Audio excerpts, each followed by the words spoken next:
Cenjene dame, dragi gospodje, ljubitelice in ljubitelji prve lige Telemach, prisrčen pozdrav v družbi Sportkluba, prisrčen pozdrav z Murske Sobote, kjer bomo pospremili drugo tekmo tega kroga. Na Fazaneriji se bosta srečala Mura in Bravo. Pomembna tekma za ene in za druge. Mura bo na nekih krilih nekih sprememb v zasedbi, ko je trener postal Darjan Slavic, iskala pot do svoje druge zmage v tej sezoni. Bravo pa bo želel nadaljevati z nizanjem uspešnih rezultatov in zagotovo naredil vse, da samo še nadgradi zmagi nad Olimpijo in Koprom.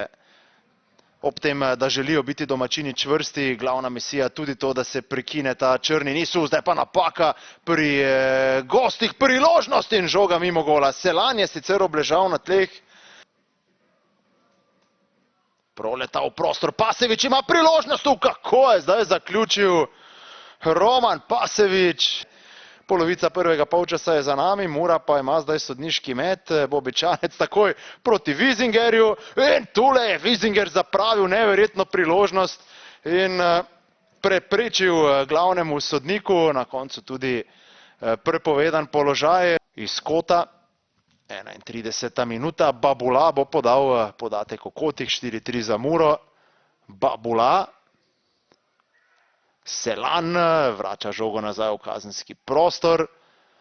Sana ni uspel izbiti, Adermastija s kar nekaj težavami, ampak Facana pod prekrškom. Facana ni bil dovolj pozoren, to so te odlike Jovana. Priložnost za Bravo in sijajno Adermastija.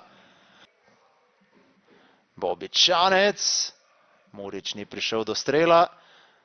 No, zdaj Murič, ki je podal pred gol, pa to storil preslabo, pa še enkrat Murič, tudi tokrat se je Bravo obranil. Bobičanec pred Pečarjem, ampak ne dovolj uspešno. Pečar čaka na Babulaja in to je nevarno. Babulaj hitrejši od Bobičanca, Babulaj ima priložnost, Dermastija brani. Odbija Kouter in Bravo je zapravil še en nevaren protinapad.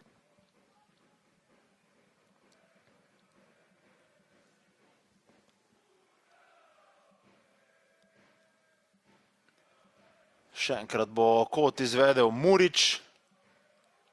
Nekaj prerivanja pred golom, ampak zdaj je dal Bubek znak, da se lahko kot izvede. Neposredno proti golu leti žoga in tu je vodstvo. Borna Proleta je dvignil svojo desnico in slavi vodstvo Mure v 52. minuti.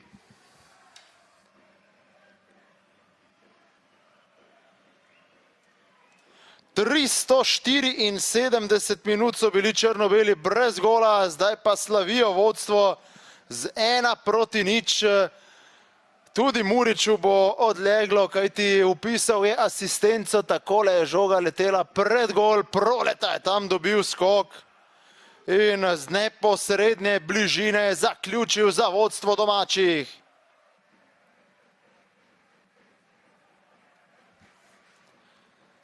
Ni bil dovolj agresiven v pokrivanju Atemona. Skušali so na ta način že na začetku tekme ob tistih prvih dveh kotih domačini, potem izvajalci žoge Paka Selana, Facana, nazaj Selanu, ampak to je bil zdaj blizu Bobičanec, pa Gidado s potezo, ki je ne gre razumeti, žoga proti Muriču. Ali je Muriča tista asistenca sprostila? Poglejmo, Murič je v napadu, ampak podal je nazaj proti Bobičancu, še enkrat Murič. Žoga je pri Kasalu, Vizinger, krasno kombiniranje, pa zapravljena priložnost. Babula, 14 minut še do konca in sodniški dodatek. Priložnost je bila to za Bravo, ampak tudi tokrat ni bilo natančnega zaključka. Nuhanovič do strela, to je nevarno in gol!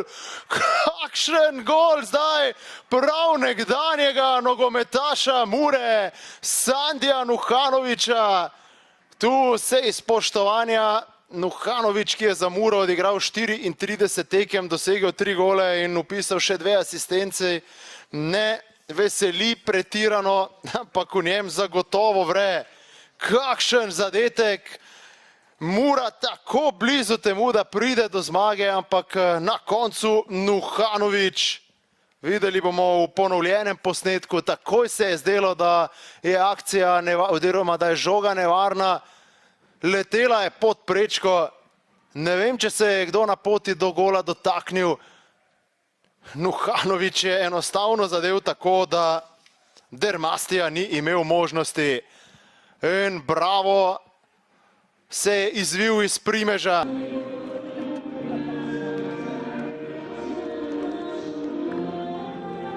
Borna Proleta, po takšni tekmi lahko samo vprašamo, kaj mora Mura storiti, da bo prišla do druge zmage v tej sezoni. Zagotovo delite to mnenje. Pa evo, vjerujte mi da se svi igrači trenutno slačionice pitamo šta još trebamo napraviti. Odigramo fantastičnu utakmicu, mislim, Bravo je drugoplasirana ekipa lige, protiv takve ekipe smo odigrali stvarno fantastičnu utakmicu. Dogodi se ovo u 92. minuti da jednostavno igrač njihov izbije loptu, samo da nije kod njega lopta nama uđe u gol. Mi trebamo izgarati po 90 minuta i pitanje hoće li uopće ući u gol. Omenili ste dobro odigrana tekma, povsem drugače kot proti Olimpiji, že v prvem polčasu več intenzitete, tako da se vidi nek napredek, zdaj pa še reprezentančni premor, tako da bo najverjetneje potem napredka še več.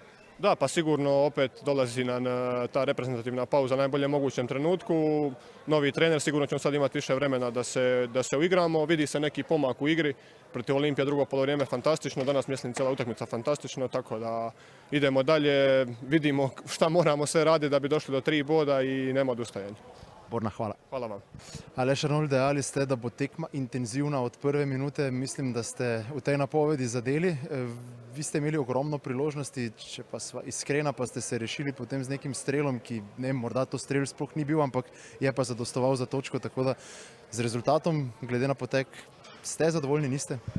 Ja, z rezultatom smo zadovoljni, zato ker ko enkrat zaostajaš, pa v takšni tekmi, ki je nasprotnik res visoko motiviran, ki je bil odličen v duelu, v skoku, v drugih žogah. Takrat, ko so take tekme izredno zahtevne, tudi mi v napadu morda smo se preslabo razporejali, premalo iskali sredino igrišča, prevečkrat prihajali po bočnih položajih v napad. Sem zadovoljen, ker ravno to je prvenstvo, da takšne tekme potem izgubiš, pa čeprav si v polju ustvaril vseeno bistveno več od nasprotnika. Če smo pošteni, mislim, da Marvana sem tolažil v garderobi, ker Marvan je kot desni bočni bi lahko zabil danes hat-trick, sam se tega zaveda, praktično udarce od 11 do 14 metrov imel na prazen gol, prav tako Venus Babula, pa v zaključku oba napadalca sta prihajala v situacije in iz igre smo napravili veliko, je pa res, da prevzeli še premalo kontrole v igri, ravno zaradi tega, ker smo nasprotniku dovolili, da nas je zapiral na bočnih položajih in da v sredini nismo ustvarili viška, ampak moj občutek neposredno po tekmi včasih lahko tudi kaj zavara, ker gre to tudi za čustven dogodek, ne samo za racionalen, ampak absolutno, ko izenačaš tako na koncu, si vesel, ampak jaz mislim, da smo si najmanj to danes zaslužili. Bom pa že tako rekel, glede gola, rekel sem fantov v sredini, Sandi je zaradi situacije, v kateri sta oba vezista odlično funkcionirala v prejšnjih tekmah, prihajal zdaj v zadnjih tekmah s klopi, ampak gre za igralca z rednim karakterjem in tudi s kvaliteto in ko je on to žogo zadev, sem bil prepričan, da gre to v gol, zato ker nogomet tako kot življenje vrne in jaz mislim, da je vrnil za prikazano na današnji ekipi, nam in pa Sandiju dal nagrado, ki si jo absolutno zasluži. Pred tekmo ste dejali reprezentančni premor, za Muro pride v pravem času, da se nekako konsolidira, da napreduje. Je za vas prav tako v primernem času ali bi glede na zbiranje točk raje videli, da se vse skupaj nadaljuje? Ja, mislim, sicer smo v dobrem stanju, ampak jaz mislim, da nam vsem paše, ker je bil tempo kar izjemno hud, tudi za pokalnimi srečanjimi zelo zgoščen ritem. V tem času imamo čas za dodatno analizo, za nekaj individualnega dela s posameznike, za katerega mislimo, da je izredno pomembno. Na drugi strani pa dejstvo, da ogromno fantov pošiljamo v reprezentanco, tako v tujino, mlajše slovenske reprezentance, mlado slovensko reprezentanco, na to smo izredno ponosni. Na drugi strani pa seveda malo razbije naravo dela, ampak to je problematika, s katero se ukvarjamo vsi in veseli smo, da veliko igralcev odhaja na to, tako da to je to. Najlepša hvala. Hvala vam. Sandi, usoda je želela, da ste danes kot nek džoker prišli v igro in potem na koncu bili tudi krvnik vašega nekdanjega kluba. Morda najprej v sami tekmi, kako ste pospremili tisti prvi polčas, ko ste nizali priložnosti iz nekih tranzicij s klopi in pa potem, kako ste videli zaključek, ko ste tudi vi prišli v igro. Ja, res prvi polčas je bil, mislim, da iz obeh strani kar dober, veliko priložnosti iz naše strani. Gola noben ni dal, ampak sem pa vedel, če bomo dobili gol, da bo zelo težka tekma, posebej zaradi navijačev. Ampak sem imel pa že feeling že od zjutraj, da če bom dobil priložnost, da ga bom zabil. Ne moreva mimo vašega zadetka. Pri Muri jasno, nekateri mislijo, da ste samo udarili po žogi, da ne bi bilo proti napada. Kaj lahko vi rečete o tem? Ste videli, kje stoji Dermastija ali ste bolj vplačali neko loto srečko? Ja, mislim, da ni prvi zadetek tak. Ampak ja, videl sem, da je malo izven gola, vzel sem to priložnost, da daram na gol in sreča je želela, da zdanem. Aleš je dejal, da rotira v zvezni vrsti, da ste zdaj vi na zadnjih dveh tekmah bili nekako džoker, da ste si zaslužili ta zadetek, da je to tudi nekako nogometni bogovi vidijo. Kako vi vidite, zdaj ko greste na reprezentančno pauzo, Bravo v tej sezoni? Ja, mislim, da smo to sezono res stabilna ekipa. Zoperstavimo se lahko komorkoli v ligi, to smo večkrat dokazali, gledamo samo nase in želimo si samo dobrih rezultatov. Hvala. Darjan Slavic, kaj reči po takšni tekmi? Fantje so se borili, intenzivnost je bila na zadostnem nivoju, borba za druge žoge, kot trenerji radi rečete, se je zdela tista na nož. Vi ste povedli, potem pa v 92. minuti, radi rečemo v tej sezoni, nogometni bogovi Muri ne dajo. Kaj morate še dodati, spremeniti, da se spremeni ta teza? Ja, očitno še kaj več, ampak z samim pristopom danes, z odnosom na igrišču sem s fanti, z igralci zadovoljen. Imeli smo svoje situacije, vedeli smo, da bo težka tekma, ampak tu, kjer smo želeli biti dobri, smo bili. Zdaj pač na koncu, ja, tista 92. Tudi v bloku smo bili, še takrat. Očitno nekdo ni želel, ampak verjamem, da se bo vrnilo na drugih tekmah. Če gledava še tale prejeti zadetek, kako potolažiti tudi vratarja, ki je predvsem v prvem polčasu vpisal dve zares fantastični obrambi, bil skozi vso tekmo na nivoju, to je pri teh mladih fantih potem pas, da ne padejo v nek mlin. Pa ja, zdaj situacija res, mislim, da tu vratar niti ne more stati na črti. Je izven, res je dobila žoga Fej, mi smo na klopi stali iza te žoge in težko je bilo braniti. Zelo dobra tekma njegove strani, škoda, da ni bila potrjena. Škoda, da ni ekipa potrdila, kaj smo želeli zmagati. Danes prebudili smo publiko, to je najbolj važno, vse smo imeli nekje do te zadnjih 2 minutah v igri, ne. Ampak na koncu, ja, igrali smo z drugovrščeno ekipo, zelo dobro ekipo in zaslužili smo si točko. To ste dejali pred tekmo, ravno proti Bravo si ne bi želeli igrati pred reprezentančno pauzo, zdaj ko ste ravno kar postali trener, praktično dve zares zahtevni domači tekmi, ampak vseeno, greste s točko na reprezentančni premor. Vem, da je nekaj grenkega priokusa, ampak vseeno pa bo lažje delati zdaj po novi osvojeni točki v naslednjih 2 tednih. Morda tudi z več motiva zaradi tega prejetega zadetka. Lahko fantje to poiščejo v sebi? Ja, moramo najti neko pozitivno točko. Saj je bilo več danes, tako da to bomo 100% prikazali. To mora biti nadaljna pot, ta odnos v osnovi, ampak imamo pa ogromno še zalogaja. Smo boljša ekipa, lahko pokažemo še več. V to sem prepričan in zdaj je idealnih 14 dni, da nadgradimo določene stvari in da potem, ja, ne bo več izgovorov v 92. Najlepša hvala.